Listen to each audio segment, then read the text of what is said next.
To bulk add SKUs to your products, all you need to do is install this app to your store.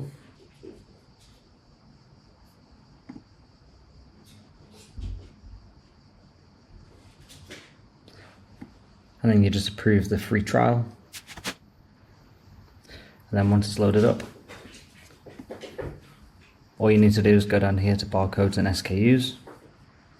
Click assign new barcodes and SKUs. And then what you can do here is make sure this is selected. You can choose whichever one of these you want. I prefer custom SKU, then I can put like SKU. Then it starts from number 1. Then as it goes down, it goes up in number. And then all you have to do then is select the products. You can do select all products if you want to do all your products. For this one, we've only got 1. And then all you need to do now is click assign SKU. Click continue.